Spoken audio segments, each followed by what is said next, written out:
All right. Sounds good. Okay. Once again, what's up, everybody? Welcome to another week of the GZ Chop Shop podcast. We are currently recording via Twitch as well. We had to get some things worked out, but we are here. And as always, we have an amazing episode lined up for you guys. This week, we are going to be talking about Microsoft doing Microsoft things, the Twitch Crunchyroll partnership for the month of November, and some more game of the year discussions, predictions, etc. So lock it in. Great episode coming up for you starting now. So to kick things off, Warners, you called it. You said a couple weeks ago, you said every time lately Microsoft is not in the news, they come around and they do something to get themselves back in the news for some reason, as if it bothers them that no one is talking about them. And for the longest time, it was just the Activision Blizzard deal. So that always had them in the news. So they weren't doing a lot of extra things. And then as that deal was wrapping up, it became Starfield. And then Starfield came and went. And then they were like, okay, we've got to do something else drastic. We're going to be deleting everyone's game capture saves from the drive, from their devices, et cetera, et cetera, et cetera. And then that came and went and everyone became aware and they were out of the news for a bit. And then they strike again with something that I think is honestly just as bad as deleting their game captures, if not worse. They are now going to not allow the use of third-party controllers on their hardware. Mainly, I think what a lot of people might be asking is, what does that really mean? And more competitive players for many years have used scuff controllers. Yes. And really, if you have an Xbox or PlayStation, I think the Xbox's version is the Elite controller. That's the big one. It had the Elite Controller 1 and then the Elite Controller 2. PlayStation has something like it as well. I don't know the name of it. But even after the consoles came out with their versions of, or I guess their answer to scuff controllers, which for all intents and purposes, the Elite controller is a good controller. But unfortunately, good scuff controllers are still better. And typically tend to be a little bit cheaper than the Elite controller. And I guess Microsoft has had enough of people just not buying their equipment. Yeah. And moving on and, just buying scuff controllers. I think the only,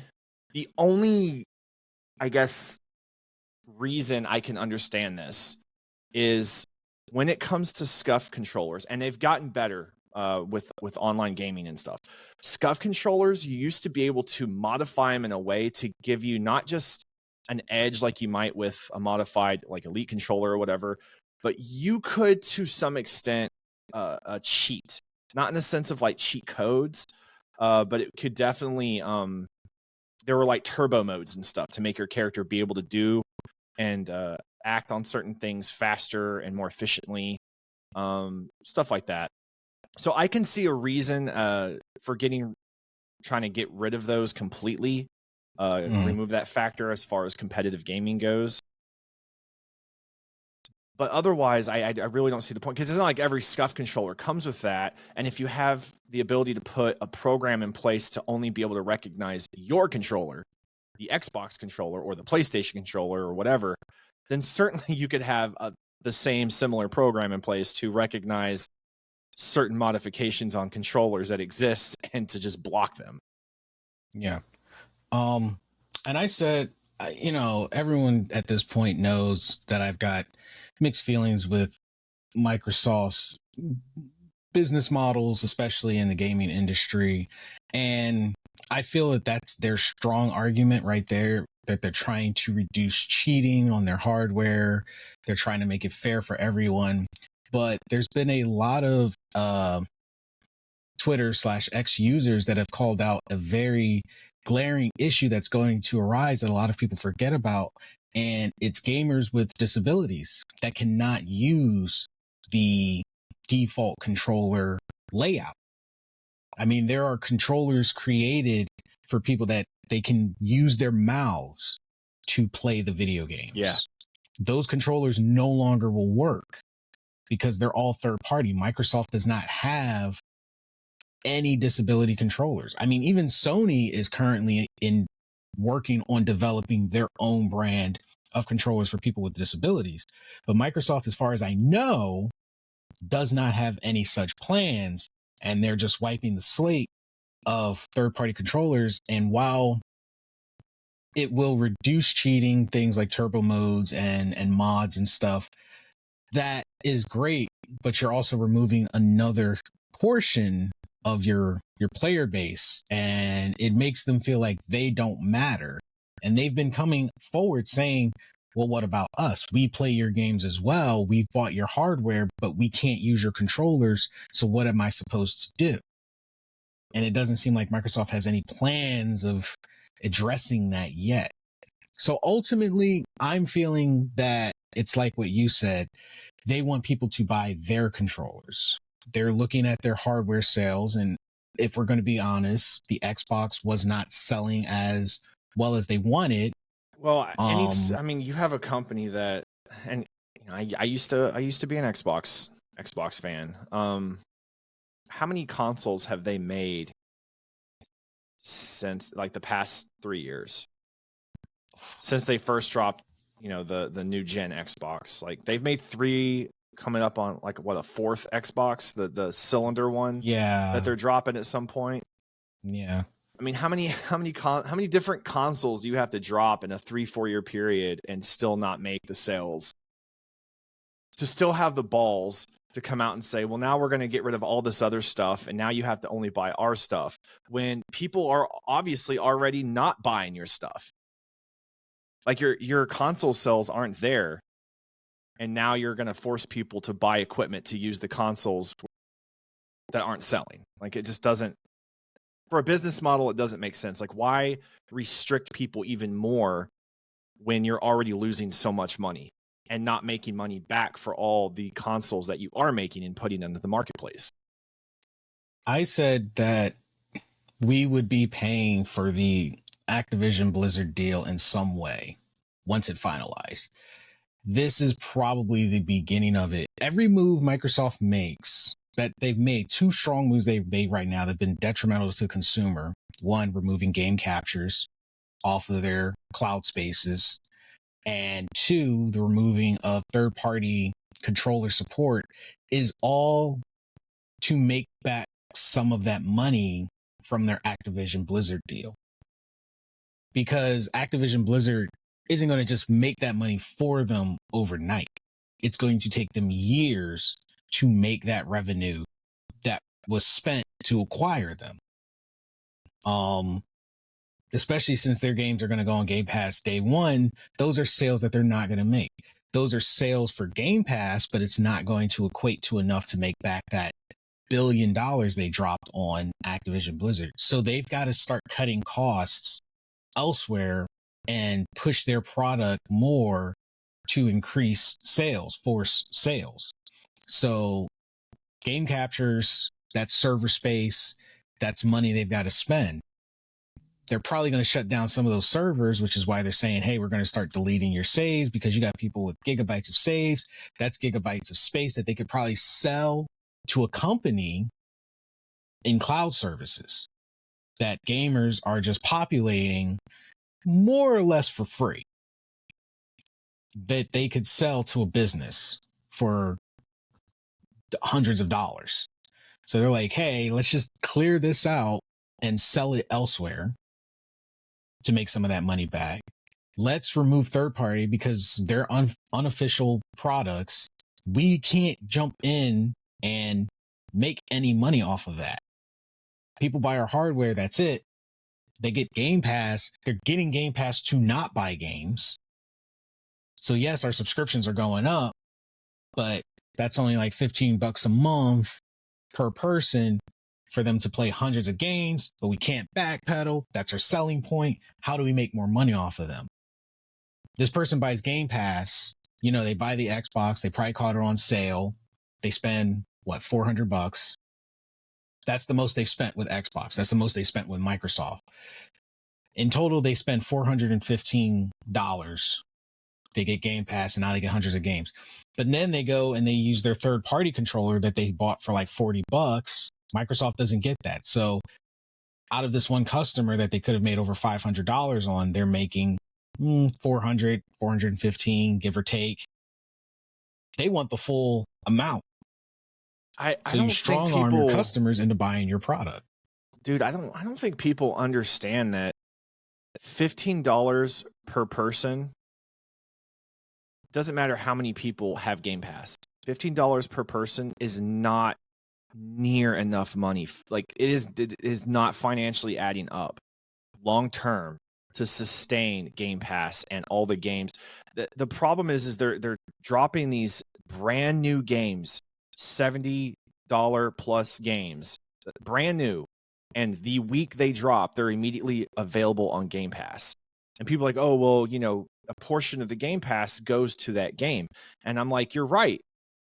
But you need to understand that $15 from that one person is being spread out to all of the companies and all the games that are on Game Pass, not just that one game you're thinking about. So it's similar. Like, think of it like Spotify. There's an issue right now with like artists not being paid for their work, right? Because you can just pay a monthly subscription to Spotify and listen to all the music you want without purchasing the music. It's the same concept. These companies, even like, oh, well, they're owned by Microsoft and Microsoft has all this money. I'm like, Microsoft has all this money.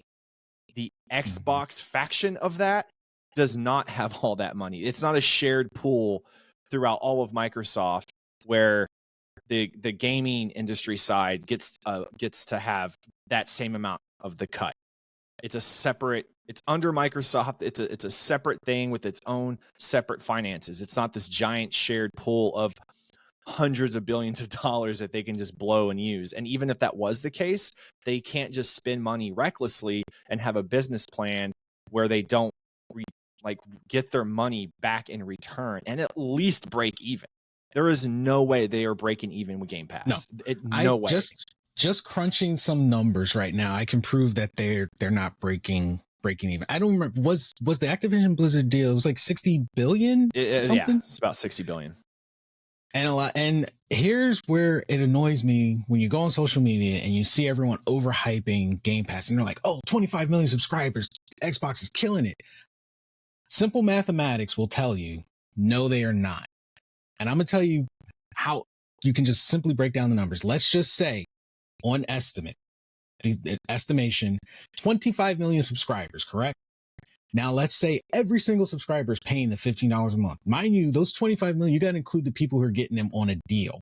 Get Game Pass for $1. So not every one of those members is paying $15 right now. But let's just go in an estimate and say every single member, 25 million subscribers paying $15. For the first month, Microsoft makes about 375, I want to say maybe million, maybe a month. So if you crunch those numbers and you say they got, all right, they're making 375 million a month. That's crazy numbers to us. But for a business, that's chump change. That's pocket money. And then times that by 12 months in a year, they are only making 4.5 billion a year off of Game Pass. And they dropped over 60 billion. Correct me if I'm wrong, but I'm pretty sure it was around 60 billion. It was for Activision Blizzard. What they spent on Activision Blizzard, they don't even make in a year off of Game Pass. That means they had to dig into the Microsoft overall funds to make that deal go through.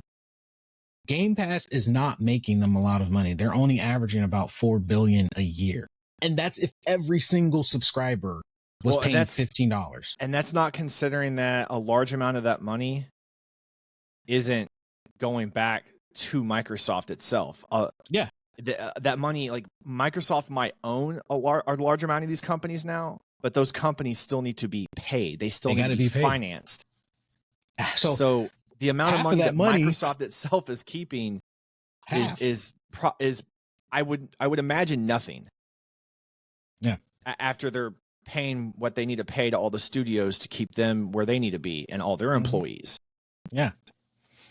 So in turn, they've got to make up that money elsewhere, and cutting off third-party controllers to and hopefully, as far as they're concerned, or mandatorily increase their sales, because now to use their hardware to play your game, you need an Xbox certified controller.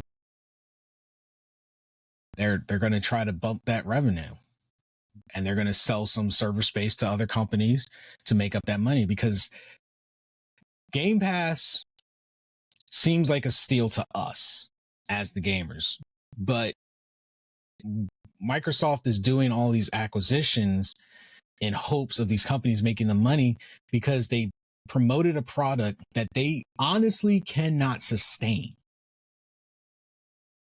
And they're clawing at what little bit they can get to keep it going. And it's just, but they don't want to tell us that they're struggling with it. That's why they don't put out actual numbers. They put out how many subscribers they have. They put out how many players, because what was it with Starfield? They were like 1 million players day one. Cool. What were your sale numbers? They don't disclose that. The sale numbers were insignificant because the game was immediately on Game Pass, and so many people were like, oh, it's on Game Pass, why would I buy it? Yeah. Well, and then, of course, you have people who did pay for it. But let's be honest, those are the most loyal of the loyal. That is probably maybe like 100,000. I'll even say out of their 25 million, maybe 5 million were that loyal enough to buy the game. Oh, and it wasn't too long ago, maybe a year or two, where it took several months for a brand new game to show up on Game Pass because they wanted the sales first. They wanted the sales. Yeah. And a lot of developers didn't want their games on Game Pass day one, because it hurts them as well. So that's why Microsoft acquires the companies, because then the developers can't say we don't want that. They're paid up front to have it happen. But what are your guys' thoughts? Do you think Microsoft is making a wise decision by removing third-party controllers? Do you think they should keep third-party access? What do you think Microsoft's endgame plan is? Once the smoke clears, what are they going to do next to get themselves in the news? Because it seems like they cannot help themselves. They got to be in the news some way or the other. Never ceases to amaze me. But let us know. But before we move on to our next topic, I would like to talk about our affiliation with Kitcaster, who is helping power our podcast today. Did you know that podcasts are a great way to grow your personal and business brand voice? Here's the secret. We all want to feel connected to brands we buy. So what's a better way to connect people to your brand than through sharing your story on a podcast? Kitcaster is a podcast booking agency that specializes in developing real connections through podcast appearances. If you're an expert in your field, have a unique story to share, or an interesting point of view, it's time to explore the world of podcasting with Kitcaster. You can expect a completely customized concierge service from their staff of communication experts. So make Kitcaster your secret weapon in podcasting for business. Your audience is waiting to hear from you. Go to the link below this episode and apply for a special offer for friends of this podcast, the GZ Chop Shop. So if you guys are trying to get your brand out there, check out Kitcaster, get booked on a podcast, and reach millions and millions and millions of listeners so that we can become familiar with you and your brand. Now, something else I'm sure you're excited to talk about as an anime fan. And I say so honestly, sarcastically, because even though we are, doing this podcast on Twitch, we've got our mixed feelings with Twitch. But this month, Twitch and Crunchyroll have entered into a partnership. Now, I don't know how long of this part. I think it's only for the month. But if you are on Twitch and you gift or subscribe to channels. I think it's like gifting 2 subscriptions or subscribing to 2 different channels.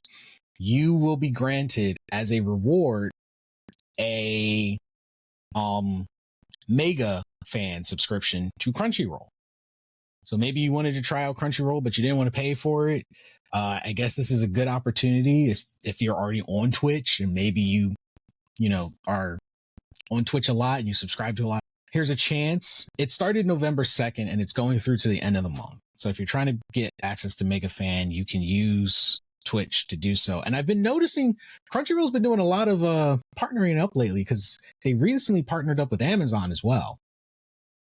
So that if you have Amazon Prime, you can also slide Crunchyroll in as a bundle as well.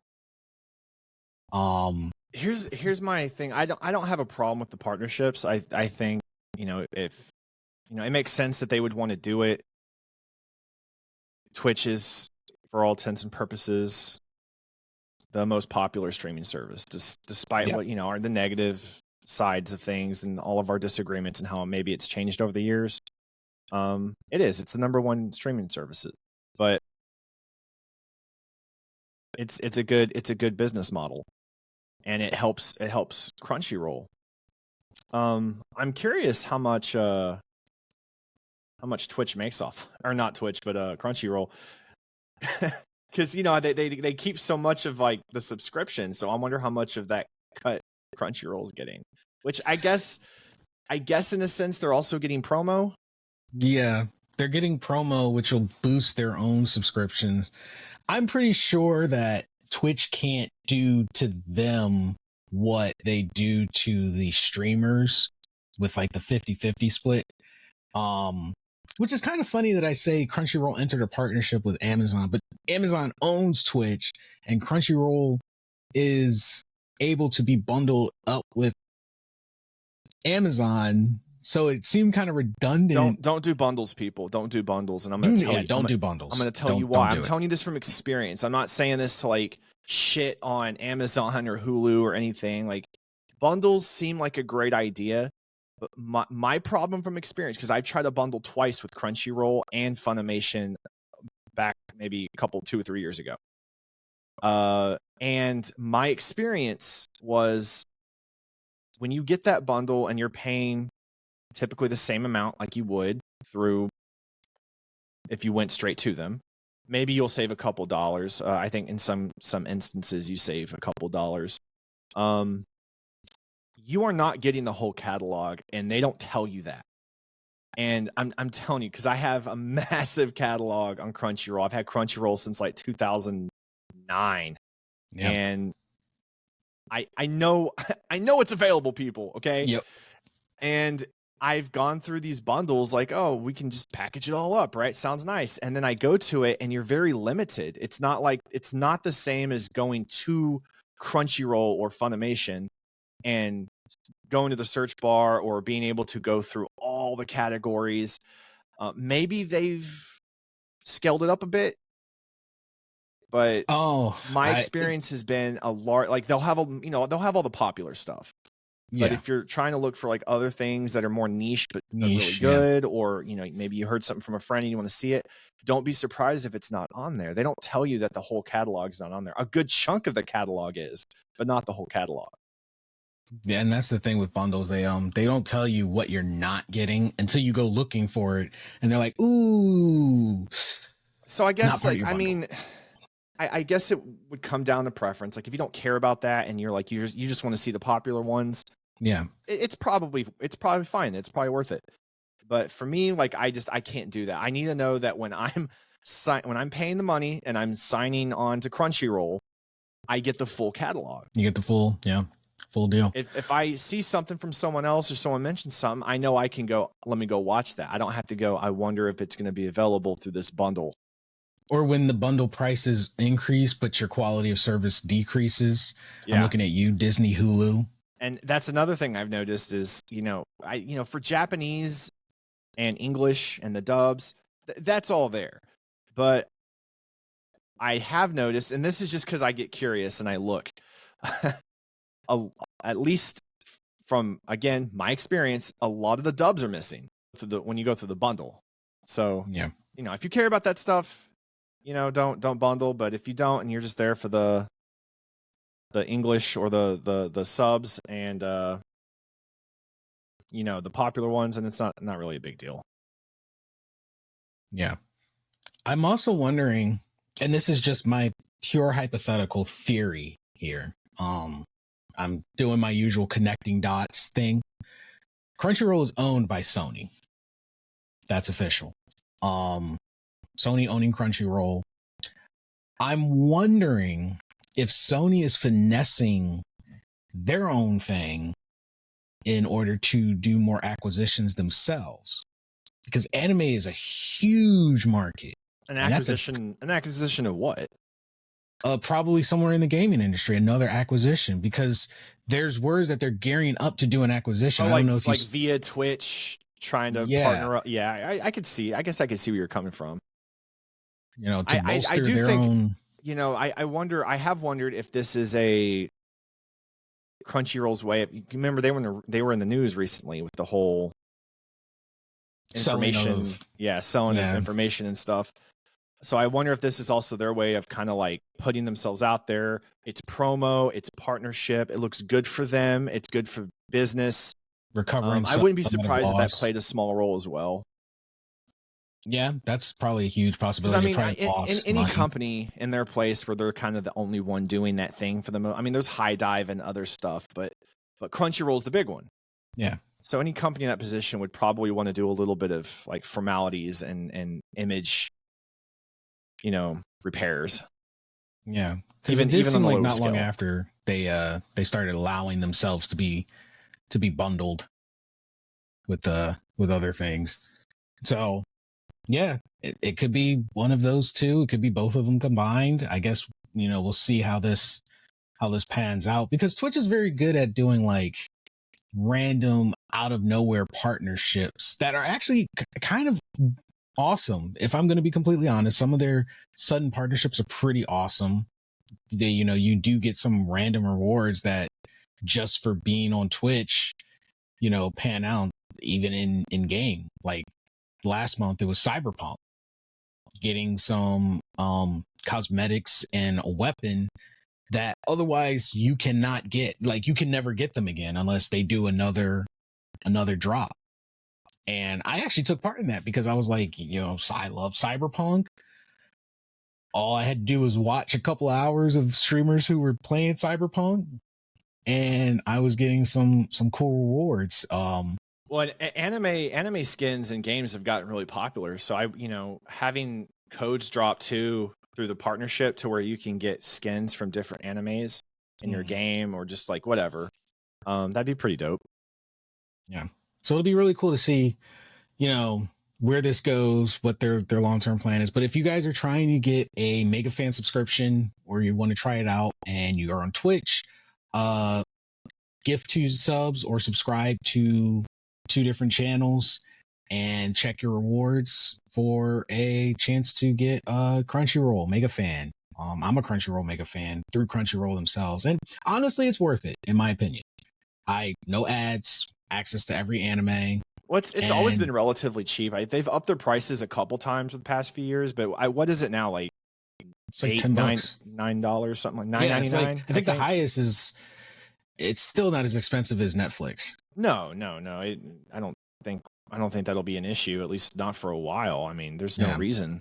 Yeah, even for like $8, you still can get like ad-free access to everything. I think the Mega Fan is just so you can get discount codes to their store. I think it also includes their manga reader. Their manga reader, they've left that thing so far behind. Dude, the manga reader is not good. Their manga reader needs an update. It's never really been great. Yeah. I don't know why they abandoned it. You'll find some cool stuff on there sometimes, like stuff you didn't see before. And it'll get you into like, a new manga, and then you go on to Shonen Jump, and if you have a subscription to that and you can read it there. But yeah, I don't know what that whole section is supposed to really accomplish. I'm wondering if that's like the whole thing. Like you're supposed to get a taste of something there and go, I like this, but see how badly it's ingrained, and then go, I really want to watch this. So Shonen Jump, which I'm surprised Crunchyroll and Shonen Jump don't have like a thing. like a partnership of like some a partnership sort. that would make sense to me. Like if, because you know on Crunchyroll now how they have like artists you might like that's Mhm. that's a really cool new thing. Or like now you can easily find artists that are showcased on Crunchyroll for a large amount of the animes. I think that's really cool. It's about time, like, you know, we start being able to give them their dues, because They do it for music artists too. some pretty amazing music and artists out there, and through that we find a lot of Japanese artists that you know are pretty amazing. And I'm surprised there's not a little section in there for Shonen Jump. Yeah. Well, there's an idea. Crunchyroll, anyone from Crunchyroll, if you listen to this podcast. I mean, what is Shonen Jump like? I think it's like $3. Not, I think it's like $2. Yeah, it's like $2 or $3 a month. It's not even a little bit expensive. It's surprising how cheap it is, honestly. Yeah. Because I have Viz Media and Shonen Jump, and at most it comes to $5 for both. Yeah, so you add them together. Crunchyroll, if you do this, I want credit. Yes, credit to the GZ Chop Shop podcast who said it today, November 6th, 2023. We threw the suggestion out there for everyone to know. It's recorded. Can't deny us. Sponsor us. Okay. So the final topic for today's episode, Game of the Year. Game of the Year awards is rapidly approaching, because we just talked about it towards the end of October, and we are already almost halfway through November. When you think about it, next week will be halfway through November. And we came up in that episode with some user speculations, and the list was pretty massive then. But anyone who's been following the Game of the Years, you know there's only 6 finalists. And then they pick from one of those 6 to be Game of the Year.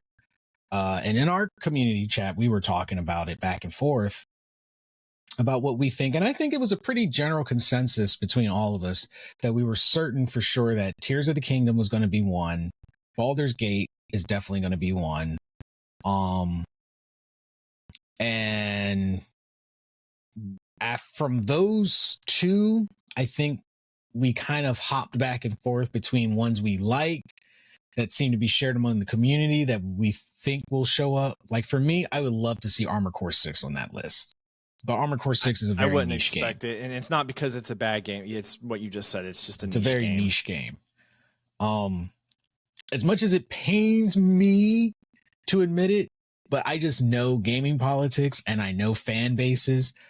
Starfield is going to show up on the list. And probably because there was so much controversy around that game, that it definitely would guarantee butts and seats, at least, to just see it up there on the list. Even if it comes in at 6, I'm pretty sure you're going to see Starfield as a nominee. I don't think we're going to see any of the remakes go up. People want to see Resident Evil 4. They want to see Dead Space go up, but they are remakes. And I think that would open up a whole can of worms if they started doing that now and not like a separate category for remakes. So I don't see that on there. Spider-Man 2 is definitely one people want to see on the list. A superhero game winning Game of the Year. Oof.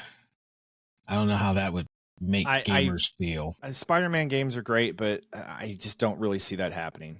Yeah. And it's you know, no shade towards Spider-Man, but it's historically not really a thing. Yeah. I love the Spider-Man games. I would like to see them. You mentioned it before. I would like to see them add a DLC category. A DLC category would be amazing. I think it would be incentive for studios to put more time and effort into their DLCs, and to make the DLCs feel like you're getting more out of them by there being a category for best DLCs.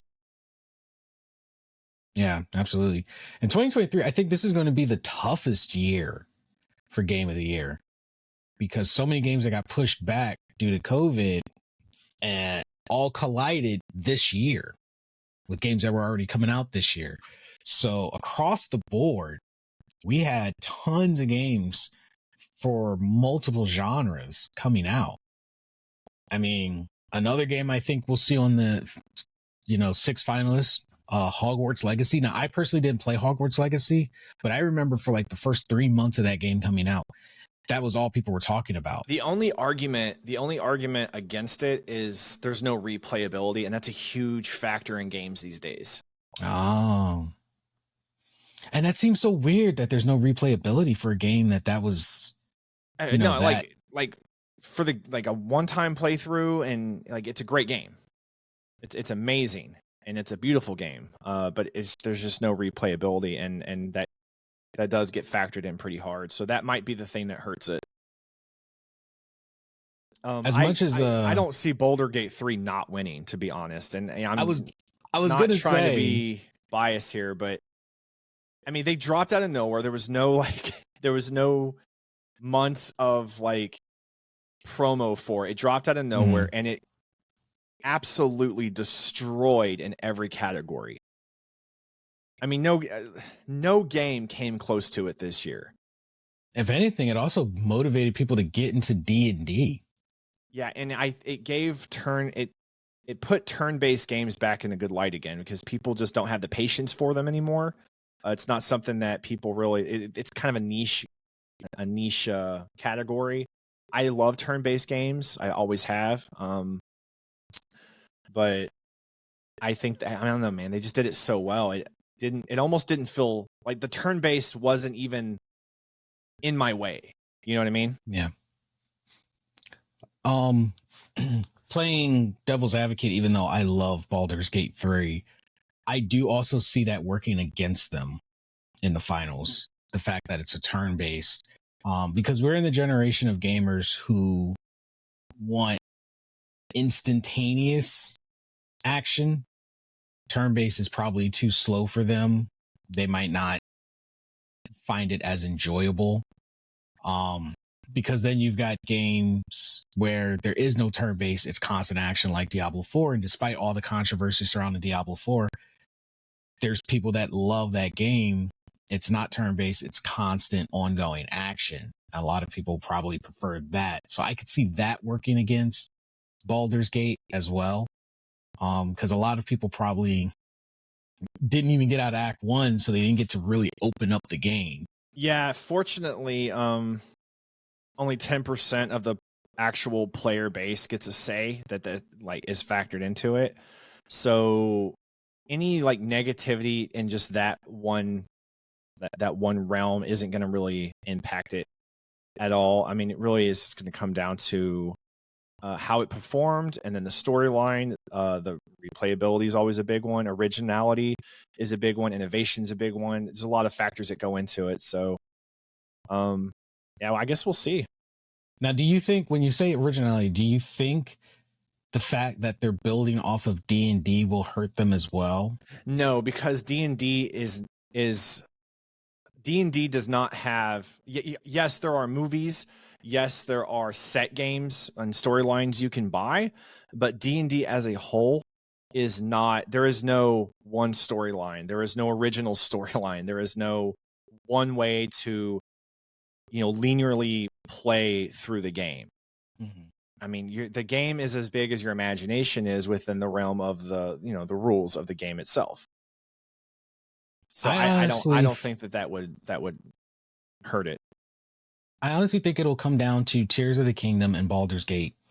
The reason I think Tears of the Kingdom is because I am basing it off the last 2 times. Now, did Breath of the Wild, is there a way, can you see if Breath of the Wild won when it came out? I don't think it did. I think it got ousted barely by another game. But what I'm thinking, why I think Tears of the Kingdom has a very strong chance of winning, is because even to today, people are creating such original builds in a Zelda game. And Zelda is a completely original world. It's completely original. And look at the last 2 games, Sekiro, Elden Ring. They were completely original, built from the ground up worlds. Were you trying to remember if Breath of the Wild took Game of the Year? Yeah, did Breath of the Wild actually get Game of the Year? Yeah, oh yeah. Back in like 2017. 17? Yeah. They have a very strong chance of taking it again. because they took a formula, they built the formula, it worked, and they've expanded on that formula, and it was phenomenal. Like, the only limit to Tears of the Kingdom is your own imagination.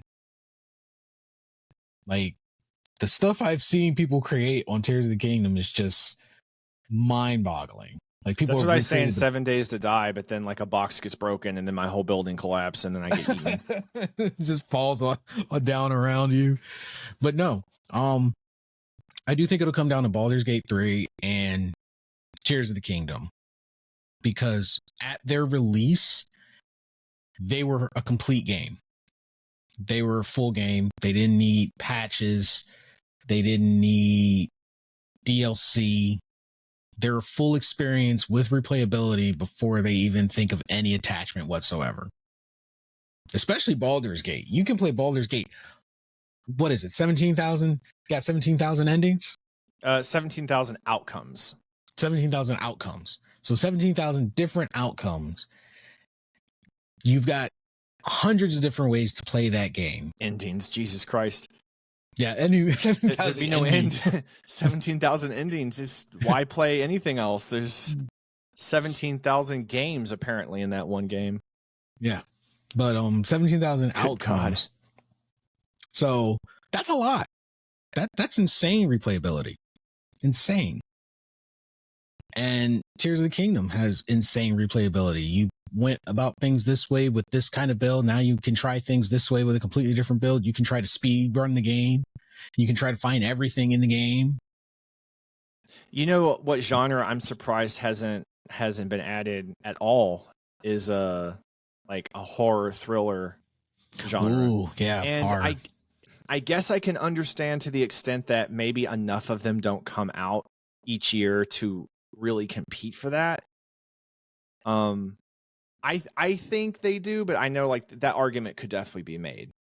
But only like a small handful of horror games come out every year that would even be, I guess, worthy enough to be put on that list, I suppose. And I would like them to see like like best remake reboot and separate remakes and reboots from being able to compete with new games. I don't think that they should be able to compete at all with new games. Yeah. Taking a game that already existed, and even the Resident Evil remakes are stupid good. They're amazing. But taking a game that already existed and just making it look better and giving it more, giving it a modern, touch up should not be able to put it in the running for a game of the year with brand new games. I think that's just really strange. No, I agree. Yeah, they definitely should have some categories for that. That would be be pretty amazing, and I think that makes the most sense. Maybe in the future we can see those pop up. I would love to see a horror game category. That's just because I'm a horror game buff. But I guess because it's horror, that's not exactly like family friendly. So maybe they have to be like, they got to be like careful with that, I guess. I don't know, but I would love to see it. But what do you guys think? What do you want to see win Game of the Year for 2023? What are your predictions? And what game category doesn't exist that you think should exist at the Game Awards? Maybe in the future they can add it. But that's pretty much everything we've got for this episode. If you guys enjoyed the podcast, think about subscribing, think about checking out our Patreon page. And if you weren't able to join us live over on Twitch, you can catch this on YouTube, and you can find all the links to everything amazing down in the description below. Also, think about checking out our store, the osnmediashop.com, and get yourself some amazing merchandise. I cannot stress this enough, guys. You will not be disappointed. We've got apparel, we've got home accessories. If you just want to have a nice tumbler to bring with you on your drive to work, we've got those too. Check it out. You will not be disappointed. And also, Patreons get free shipping for life. It's worth it. Visit it. Check it out. And if you want to check out our exclusive podcast, The Afterthoughts After Dark, Patrons have access to that as well. Pretty much it's the guys and I, we get together and we just talk about life and a bunch of random things. It's a great time. It's a great time, I promise. Anyway, we are out of here. Thank you for spending some of your time with us. Take care of yourself and each other, and we will catch all of you amazing people on the next podcast. Later.